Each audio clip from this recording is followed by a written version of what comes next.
My wife and I work at the same marketing firm. Lucy is a customer ambassador, don't ask what that is.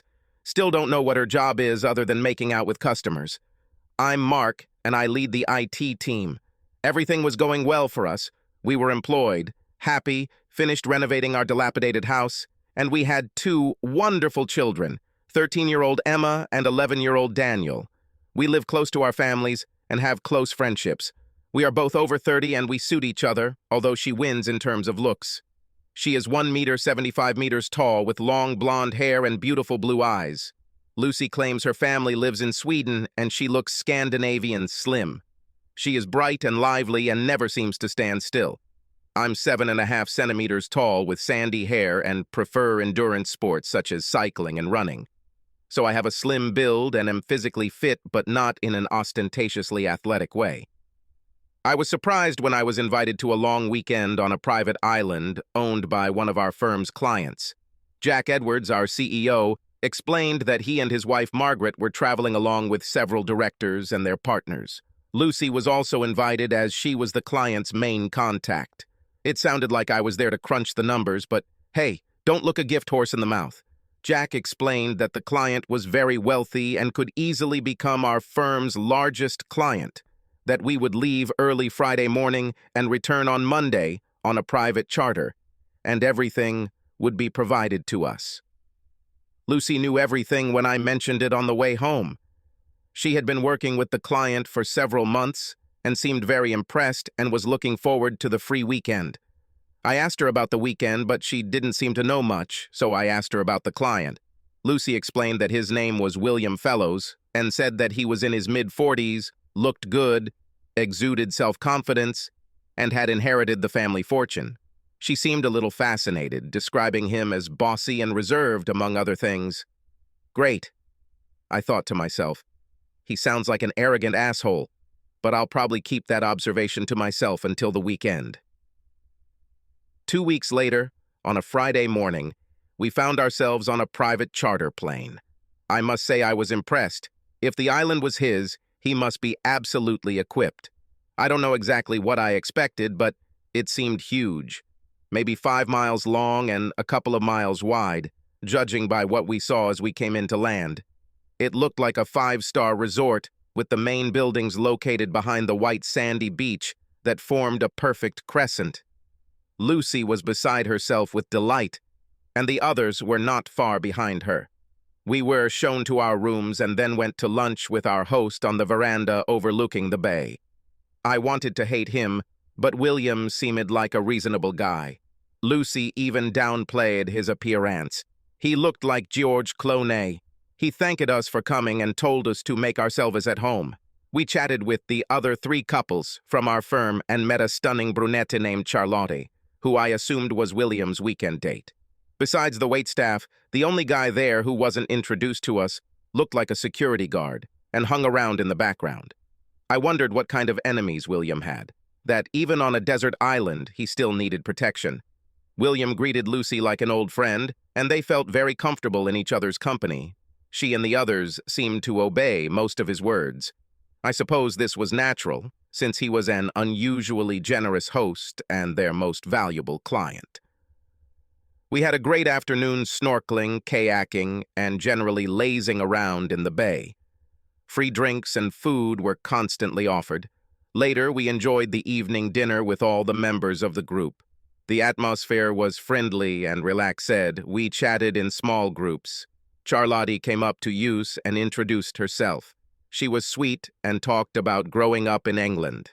I got the impression that she was from a wealthy family, but she seemed genuinely nice. I wondered if she was a model or maybe she didn't need to work. To my surprise, she was quite flirty with me, even in front of Lucy. I managed to politely avoid her, simply chalking it up to being too friendly. Full-time care, no children, time to relax, and an idyllic location. The perfect setting for a romantic night.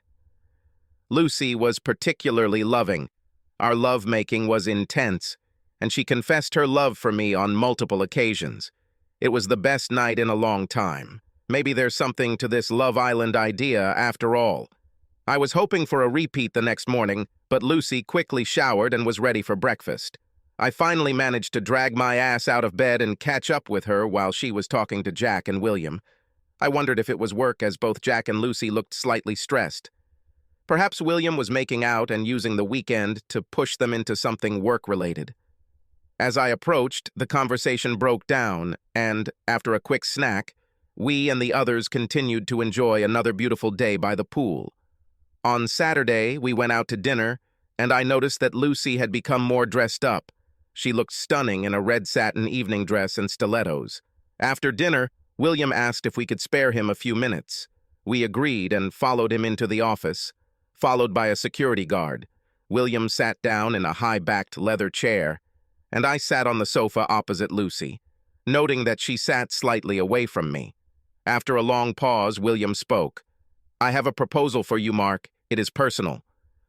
"Okay," I answered brilliantly, despite the fact that I was completely stunned. William continued.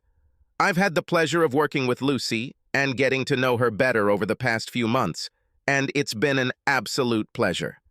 We get on fantastically well and have built a great relationship."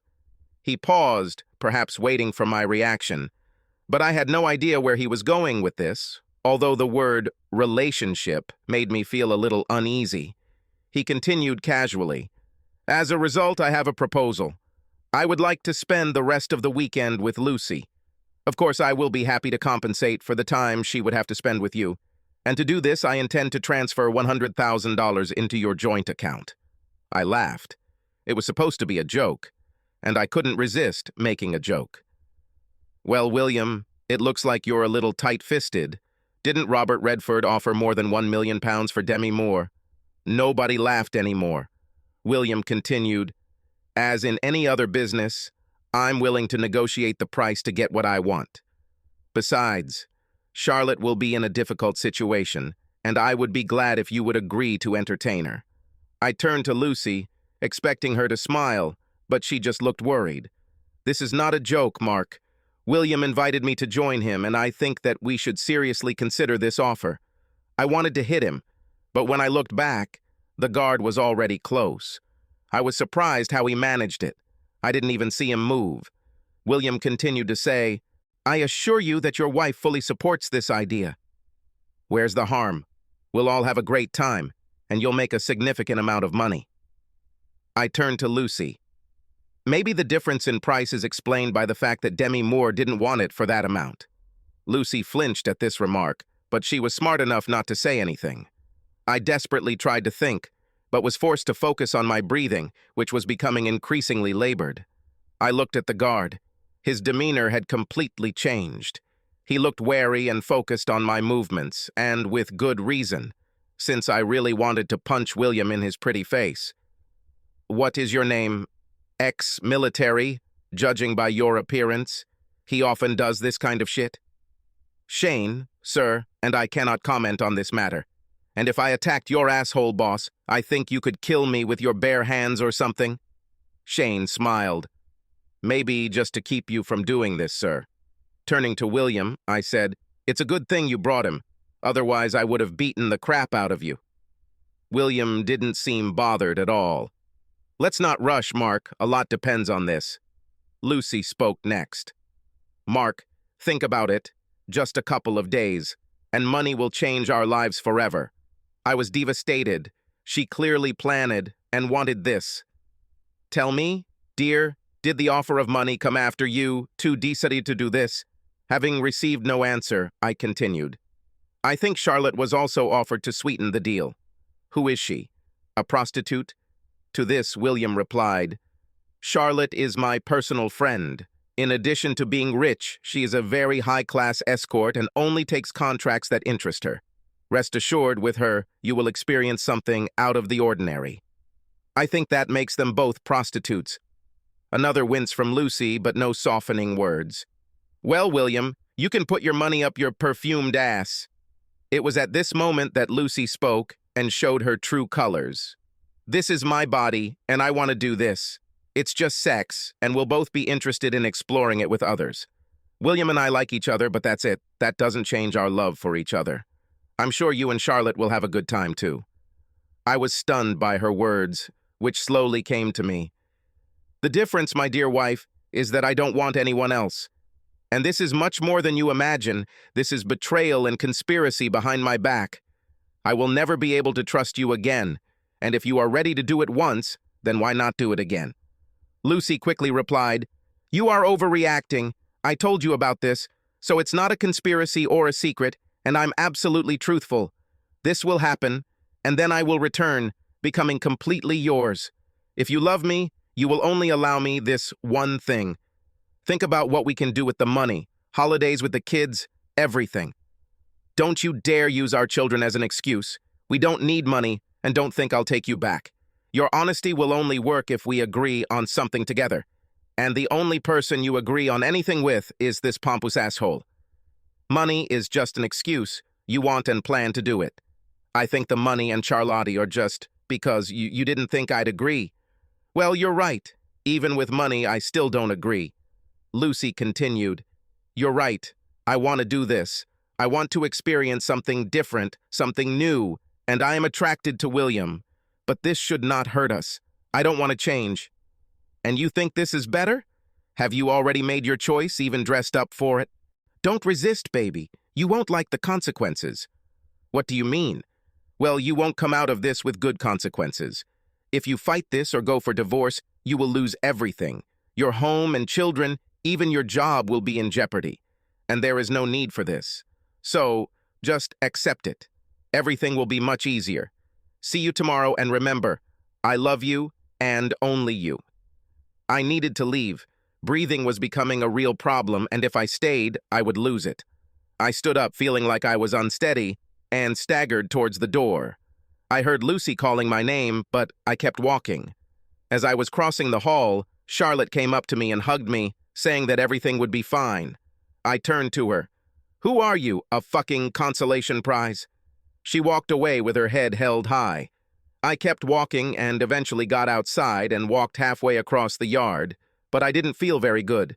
I heard footsteps behind me and was disappointed to see that it was Shane and not Lucy. "Listen, Shane, you just need to fuck off." "I would love to, but I need to make sure you don't do anything stupid. For example, do you have any ideas because I don't have any?" "Mark, you don't look too good.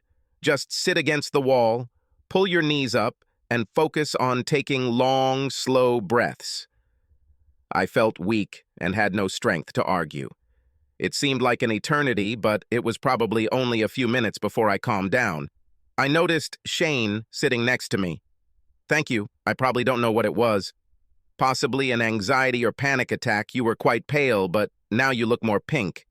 "So, Shane, speaking of stupid ideas, is there a way to get out of this hole?" Shane replied seriously, "You can't get off this island today. There are no boats. The plane and pilot left for another charter. You might be able to radio for help, but a cheating wife is hardly an emergency. I'm glad you think she's unfaithful. She doesn't seem to understand that, and I'm already starting to doubt myself. What should I do? Because of you, I can't even beat the crap out of him." "Yes, sorry about that. I would like to step aside, but I will never find a job again." After a short silence, Shane continued, "Listen, think about what you are going to do and come up with a plan. Whatever you need to do can wait until Monday. It's like in the army. Form a plan, sit quietly, and don't tell them what you're going to do. The problem is that I have no idea what to do. They seem to have everything planned, and I will have to sit and suffer tomorrow and Monday while you babysit me." After a long pause, Shane suggested, "There's a ship coming early Monday morning with cargo. You can take it if you want to avoid the plane with everyone else going home. They can't stop you. No one, including me, wants to be accused of kidnapping or imprisonment. I can even go with you. This contract is losing its attractiveness. I don't like being on the wrong side, even if it pays well." "Okay, this will help. I just need to get through tomorrow. Tell you what, why don't we go on a hike around the island tomorrow morning to take your mind off all this nonsense? Besides, you should think about Charlotte. She's a wonderful girl, and it looks like you have nothing to lose. You can sleep a little in one of the booths tonight if you don't want to go back." "No, I think our room is empty. I'll go back there. You never know. Maybe she'll change her mind." She, of course, did not change her mind, but surprisingly, I fell asleep. I think from fatigue. The next morning, I changed into my gym clothes and hurried down the stairs, hoping to avoid everyone and go on my date with Shane. Unfortunately, as soon as I entered the dining room, silence reigned there. I looked for something quick to eat and grabbed some fruit. The noise of conversations was heard. I heard comments about, "Everything is fine, no big deal, she will come back." Then CFO John Cousins came up with his wife. "Look, Mark, we've all been through this. Just let it happen. It's nothing personal. He dates other wives, but then moves on, and he is very generous." When he said this, I saw his wife's neck turn red. At that moment, Lucy and William appeared. She looked absolutely pleased with herself. I would say radiant, if I had to describe it. At least she did until she noticed me. Her smile faded. She let go of that asshole's hand and came over to kiss or hug me. I pulled her away at arm's length and looked around. God, I thought, what a damn idiot. Everyone knew what would happen before the weekend even started. What an absolute fool I was. I went out. Lucy spoke. "Please stay, Mark. We can chat with the group and have another good day together." I looked around. All eyes were fixed on me, some in anticipation, others clearly amused by this scene. "No, he paid for you and can keep you. But before I go, I need to tell the group something. I believe this weekend has been planned for quite some time and you all have known about it. So it's only fair that you all hear what I have to say." All members of the group looked at each other in shock, nervously glancing at each other. "Jack and Margaret, I would never have come this weekend if you weren't here. It never occurred to me that you would be involved in something so vile. You know and approve of what he does, like some kind of fan club of sick voyeurs. I hope you enjoyed keeping me blind." I noticed how they all began to move awkwardly. This was clearly not part of their plans. "I actually thought we were friends, and making me feel at home so they could arrange everything was a nice touch. And you're wrong, Bill, this is very personal. So thank you for your role in destroying my marriage. The fact that they are willing to use leverage over my children is frankly disgusting. I don't allow anyone to threaten my children." Lucy burst in. "You're overreacting. It was just sex, a one-time adventure, and it doesn't affect us. I told you that I love—" I interrupted. "Oh, we hear the first phase of the defense. What is it?" "Nothing special. I know you were planning how I would react as Captain Fucker, so let's see what you were thinking. I would say phase A is, we stay here, and you make me get used to what happened. Try to normalize everything before we go home. Combine this with the fact that you and your friends took it as something serious.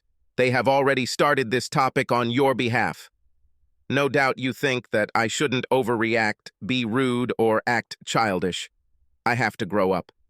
At the end of the day, it's just my ego and pride. Of course, you know it won't work, but it's all part of the softening process. So, phase B. After the weekend, you let me take over you. We'll have sex, a lot of sex, and maybe try something new. We will benefit from your connection and become better than ever. I bet you've even discussed seducing me. After all, darling, you'd better not let my feelings of loss linger too long." Lucy looked at William nervously. This comment seemed to hit the mark. "Moreover, we will have the money he offered for you. We will be able to use the money you earned from prostitution to take the children to Disneyland and meet Mickey."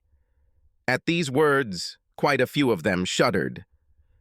If we are still fighting, phase B kicks in. You already sowed this seed last night. If I really love you, then I should allow you to do this. For 15 years you have been a wonderful wife, and this is just one night for you. Yes, this may begin to weaken my resolve. But what do I get after 15 years of devotion to you if I'm treated like crap? You knew I would never agree, and you attack me with a complete lack of respect. So this plan won't work. Now you're a little worried. Maybe you better give me time to cool down. In a week or two, you'll find me drowning my sorrows in a bar somewhere, and then you'll ask for forgiveness. This is phase D. You actually regret all this. You didn't realize it would hurt me so much, and you never would have done it if you had known. You love me, beg, cry, and all that. I must admit that you have a chance. But then the way you just walked hand in hand with him in front of everyone and looked so delighted with yourself.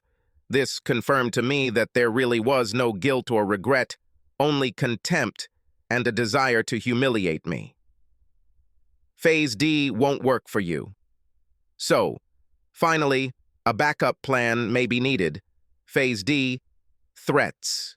You will take all the money, the house, and set the children on me. You've already suggested that I might lose my job. William will pay to find you the best lawyers.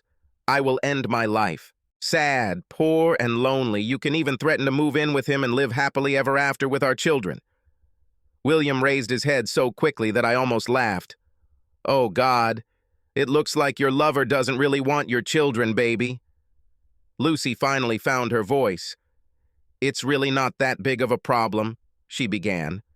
Why don't we just relax and give ourselves time to think? This is Phase A, Lucy. We've already been through this, I said categorically.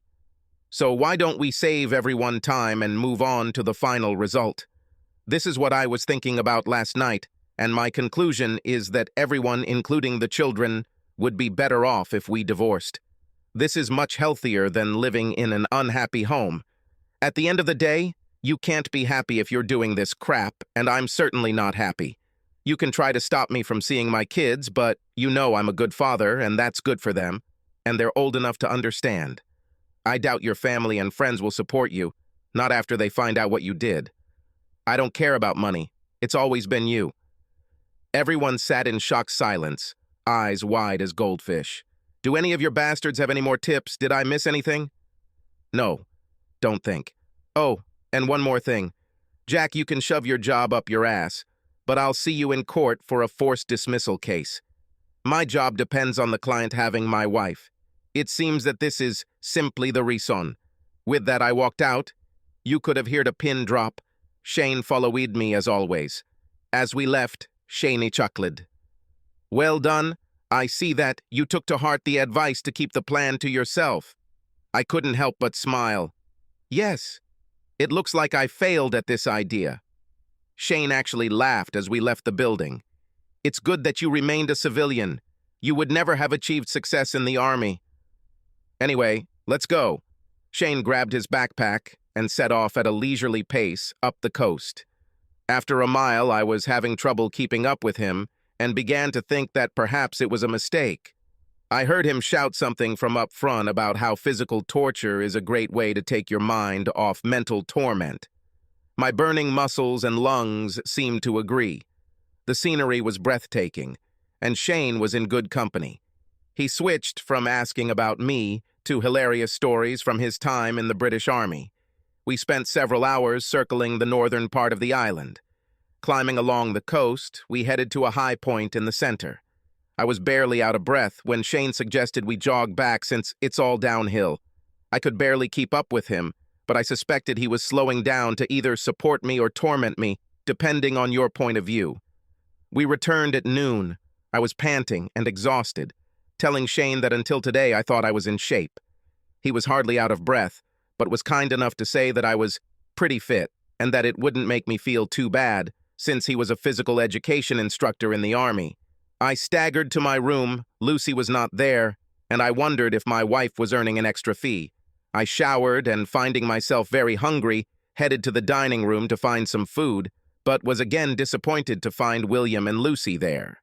Shane was also there, hanging out in the background, and I wondered how he managed it. He looked fresh as a daisy and fully dressed in a suit. William began to speak with his usual airy confidence. Mark, my dear friend, I feel that we started on the wrong side and I want to apologize. I've never had problems like this with my relationships before, and I certainly don't want to jeopardize your marriage. It's too late. You've already done it. I want to withdraw my request to spend this evening with your wife and increase the compensation. With these words, William handed me a piece of paper. I opened it and saw a check for $250,000. I stared at Lucy, who looked like she was crying, and I couldn't help myself. You must have been pretty good to earn that much, baby. Lucy's eyes flashed with anger. That's not the point. We made a terrible mistake, and we're trying to correct it. William was the perfect gentleman, and was genuinely concerned about how you reacted. I laughed at this statement. What is your idea of an ideal gentleman? Did he say thank you after he finished having sex with you? There's no need to joke, Mark. This is just a miscalculation on our part. We miscalculated your reaction to what was happening. It was a once-in-a-lifetime experience for both of us. You should be grateful to Lucy for making the sacrifice to offer you and your children a better life. Just a miscalculation. I doubt it. I made it clear what I thought about your plan, but you both went ahead anyway. You could have stopped everything at any moment, but decided to stop only after you had your share of pleasure. Well, you calculated this little maneuver too. With this, I tore up the check. I just saved you from becoming a slut, honey. There's only the cheating part left, but I don't think I can fix that. This time, her tears started immediately. I turned to Fellows. Why are you doing this? Control or the thrill of having someone else's wife? Either way, it makes you a very sad bastard. Lord, how old are you? 48 years old, and you act like a child, stealing toys just because you can. Don't you have anything more meaningful to focus on? William laughed in response. I run an international corporation and give millions to charity.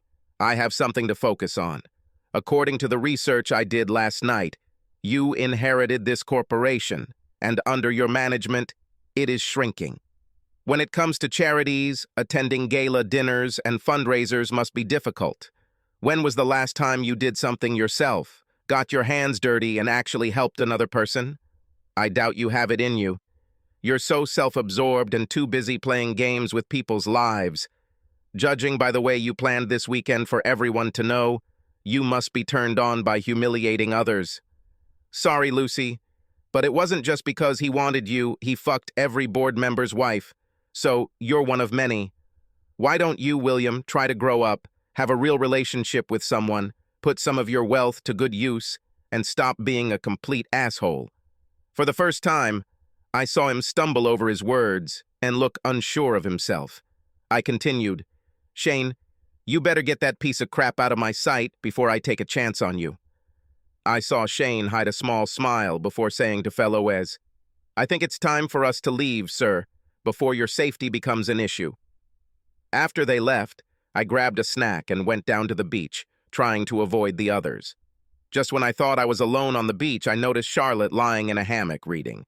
If she had been beautiful before, now, when she smiled, she became truly dazzling. I approached her. Sorry about last night. Before I could continue, she replied, There is no need for this. I was sure that you would accept the offer. If I had known, I would never have approached you. Your reaction is completely understandable, and your speech at breakfast was absolutely wonderful. I couldn't agree more. When you left, Lucy burst into tears, and I've never seen William look so embarrassed. I loved every minute. Oh, I'm sorry, I shouldn't have said that, considering what you're dealing with. I answered, Thank you, good. I'm even glad that something is starting to become clearer. I'm already tired of being told that this is nonsense. You see, William has no idea what to do with you. He had never been rejected before and was not used to dealing with morals. Has he already offered you more money? Yes. Just before I came down, $250,000. Damn idiot. I told him not to do it, but he's used to paying enough until he gets what he wants. He will pay for this, both in business and personally. Charlotte was easy to talk to, and she listened intently as I talked about my marriage and children. She was clearly intelligent and highly educated. She expressed surprise that Lucy would do this while in a seemingly happy marriage, suggesting that there had been some kind of unhappiness or open marriage arrangement between us. I thought about it. No, it's just an unexpected ambush. She seems to be completely fascinated by this guy. He can have that effect on a woman. It's all very charming, but the river isn't that deep, if you know what I mean. We talked some more, and I felt a little better. I think you really love her. Your reaction to the proposals and at breakfast must be breaking your heart. I shrugged. I'm sorry that I took part in this. It's not your fault. I just need to survive one more night, and then maybe I can escape. She smiled again, and it was starting to distract. Well, maybe I can help with this. Everyone was surprised when I came to dinner. Lucy no longer sat next to William. Dinner was quite normal, although I ignored Lucy's attempts at small talk. When Lucy asked if I wanted to go to bed early, I smiled pleasantly and said I had other plans. She looked embarrassed, and this embarrassment increased when Charlotte came around the table and hugged me as I stood up. We left the hall together. We walked down to the cabins on the beach. The original plan was to just leave together and give Lucy a taste of her own medicine. But Charlotte felt good in my arms, very good. And when we kissed, at least some of the disappointment of the last 24 hours disappeared. I thought about keeping my morals, my sense of right and wrong, but then I looked at her. I guess Lucy wanted me to be more flexible, and as far as I'm concerned, our marriage vows have already been broken by Lucy. I had an outstanding night with Charlotte. It wasn't just her beauty. She had a serene sexiness. Every move seemed so precise and perfectly timed. She truly was a master of her craft. Surprising myself, I didn't think about Lucy and didn't feel guilty. The painful memory of Lucy with William easily eliminated any hint of remorse. I had a good time. Boat, taxi to the airport, and then the usual flight home. I picked up the kids and made arrangements for their weekend as best I could. I made up a vague story about how their mother and I had a fight, but that we would work things out, and was just suggesting dinner when Lucy came into the house, dragging our heavy suitcase. The children ran upstairs to get ready, shouting, "Hi, Mom!" Lucy smiled. "Dinner is a good idea. If you give me a few minutes, I'll get ready." "I'd rather you didn't do that, Lucy. Like you said, I don't know how much time I'll have with them, so I'd rather we go alone." Lucy. When I met William, I immediately felt a connection. He seemed so dashing, confident, strong, charming, almost like old movie characters.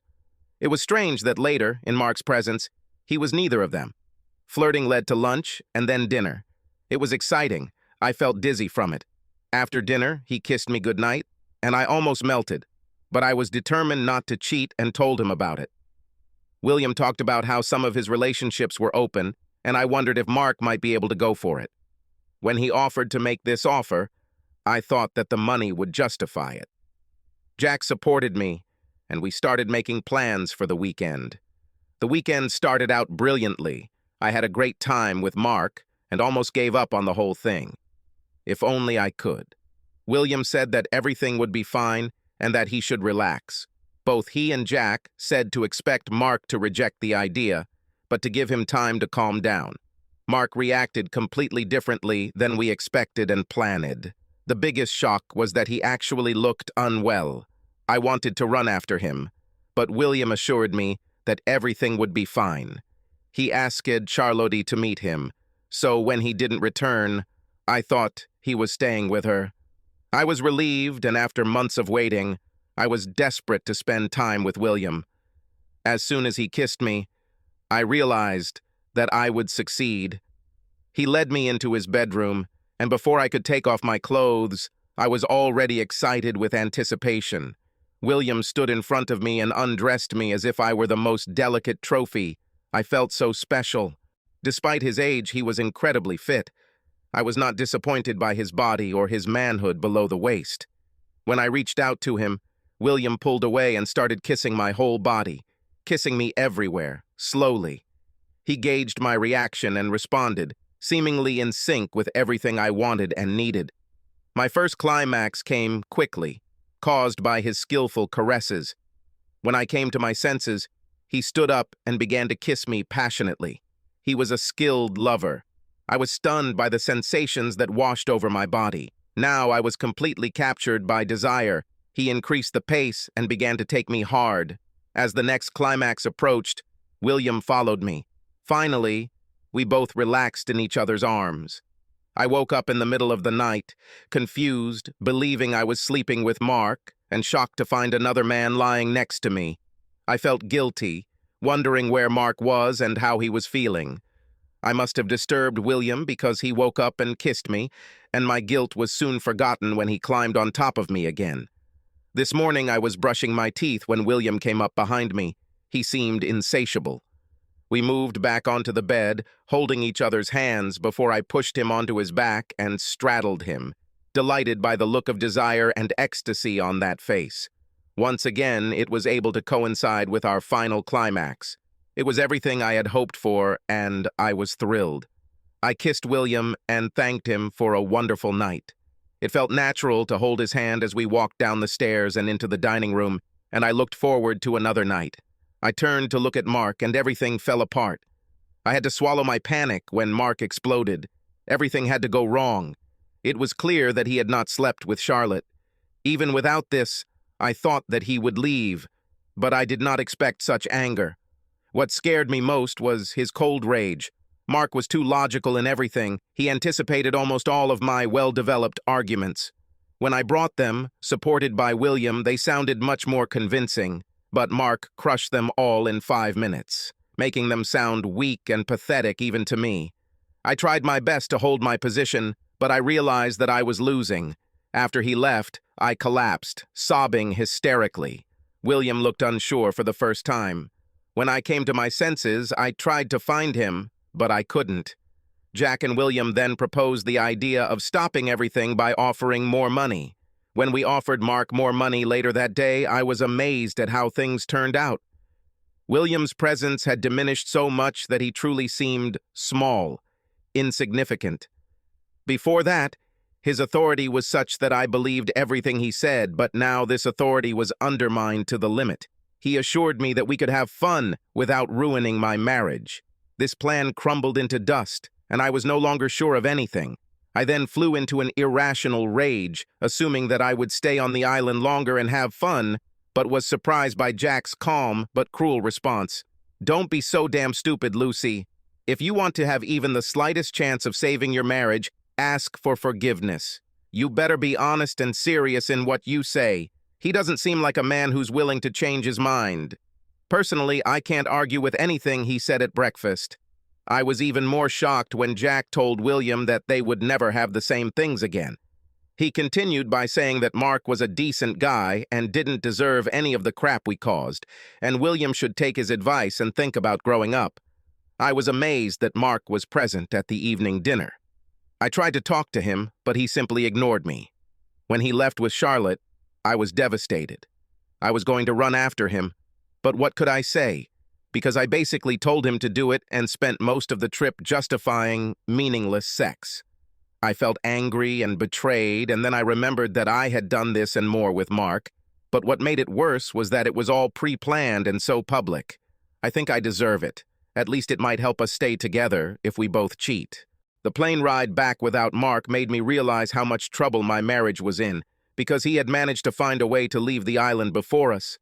I never really talked to him properly after that incident.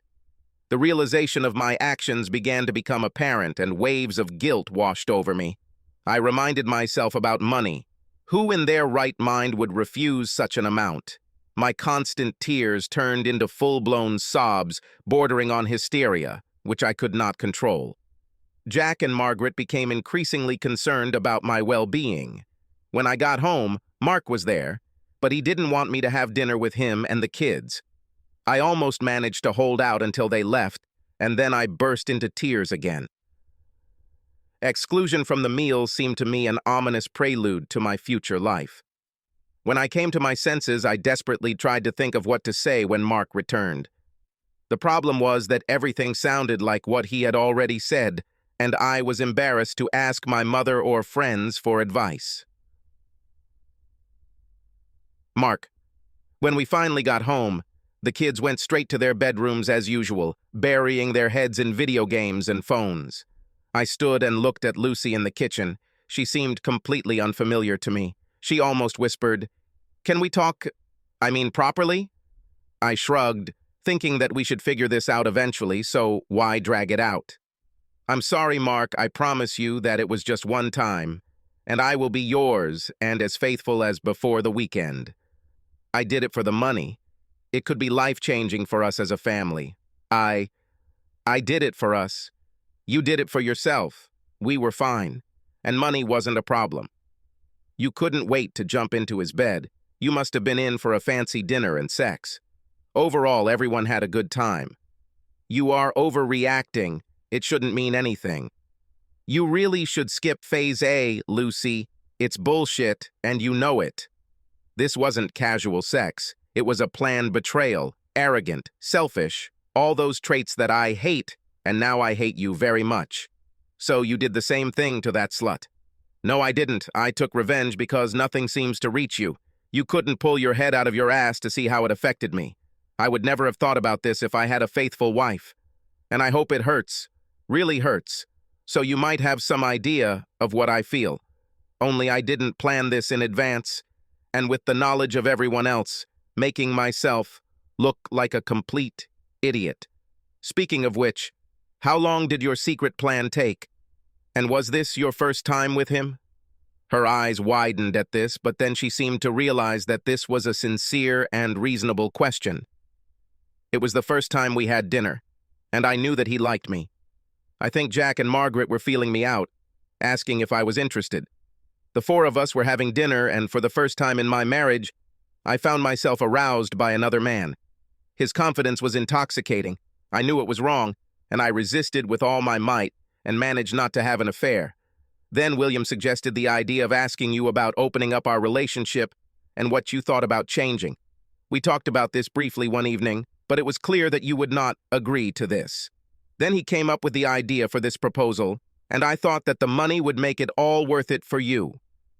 We were nervous as the trip got closer, and he suggested inviting Charlotte to ensure that you would agree. I didn't like the idea, but by then, I just wanted it to happen. I thought that even if you didn't entirely approve of this, we would recover.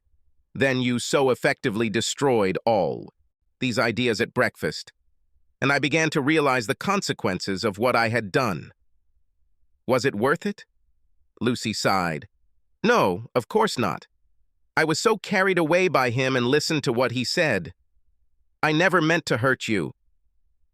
Oh, then, straight to phase D. Unintentional pain. You were enjoying this. It was clear enough from the way you were flying around during breakfast. Now you're just telling me what I need to hear. Sorry, the honest answer is yes. I liked it. He was good. It's not bigger or better, it's just different. It was exciting, new, exciting, and I was fascinated by it.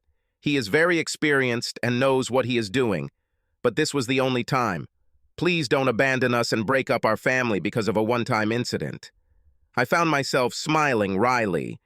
It's funny, but that's exactly how I would describe what you've already done. Destroyed our family because of a one-time act. It's all on you, not me. You're right. It's all my fault. I'm so sorry. I love you with all my heart. Well, not with all your heart.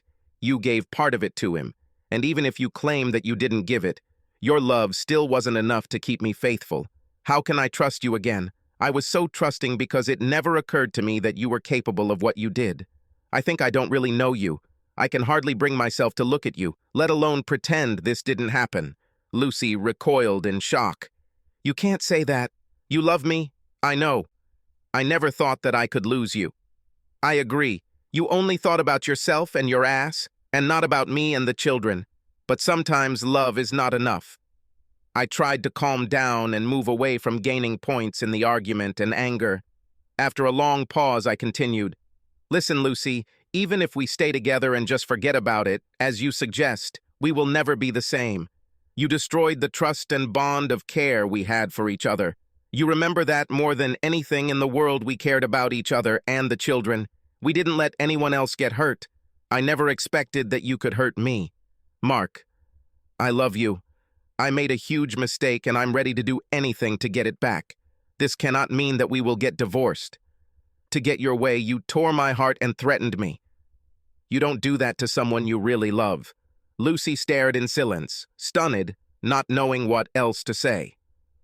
We need to talk about children. I think that children are better off in separated families than in dysfunctional ones, so from this point of view, the best option is divorce. I agree that you will win custody, but don't try to stop me from seeing them. It will be better for you too, they are listening to me. You are not very good at setting boundaries. I frowned at the irony of that comment, and they are already testing you. It will be better for you and for them if I remain in their lives. Lucy shrugged. Seriously, Lucy? No matter what happens, don't stop me from seeing our children. Don't alienate me. I am not a bad guy. I treat them well and love them to bits. You haven't seen how angry I am yet. I will fight you to the end, spend all our money on lawyers, and we will destroy each other in the process. She nodded. I would never do that. You are a great father, and they need you. They will want you to continue to take them with you on trips and practice with them in all sports sections." I turned and looked at her, surprised by the first comment in which I felt that she was not trying to manipulate me or justify her actions. "Be careful, Lucy. You're throwing off Phase D. Seriously, even though you know who I am, why do this? I can only think that deep down you wanted us to break up." "God, never!" Lucy said urgently. "There is no excuse for this. I became selfish, convinced myself that I could get something more. It seemed to me that somehow I could hold you. Why didn't you stop me that evening and just left? I couldn't breathe and had to leave. Then it didn't seem to matter much anymore. The fact that you wanted another guy by any means necessary meant that I had already lost you. This conversation killed us long before you reached his bed. Perhaps it was all over when you first started planning everything. You spent weeks talking to him and preparing. Letting you go and not forcing you to stop makes it easier to end everything. There is no turning back. And that was the beginning of the end. The marriage was destroyed in less than 4 days. We divorced, fortunately, without any need for counseling. I think Lucy didn't want to explain her actions. On the one hand, it's a shame. I was hoping someone qualified could show how wrong she was. She did keep one promise, and in the end, we spent approximately equal amounts of time with the children. She even admitted to them that everything was her fault, without going into details. They were old enough to understand and often decided for themselves where to stay. They were at that age when parents became famous taxi drivers and loan sharks. I'm biased, but I think they are great kids and handled the breakup very well. Children can be surprisingly resilient. Under the terms of the divorce, Lucy could keep our house until the children were of age and then sell or buy it, but I still wanted this for the children, and it allowed them to attend the same school. Fortunately, the right decision paid off. By the time the children went to college, real estate prices had skyrocketed. Lucy had to buy the share from me, and it was the best investment of my life. How could she afford this? Well, we kept $250,000 and divided it up in the divorce, and just like with Charlotte, I couldn't hold myself to the moral high ground. What can I say? I am a practical person. Either way, it seemed like a small price to pay compared to the cost of marriage and what was once a happy life. I quit my job, was given a payout to avoid the embarrassment of an employment tribunal, and started my own web design business. Lucy kept trying to get us back together, but I just wasn't interested. So, was it the right decision to end the relationship?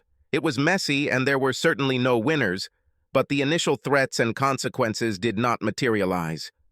I wasn't going to forget or forgive that night, and there's something important about looking at yourself in the mirror and liking whoever you see there. Subscribe to our channel so that your second chaff doesn't cheat on you, and go ahead and listen to the next story, because this story is nothing compared to the next one.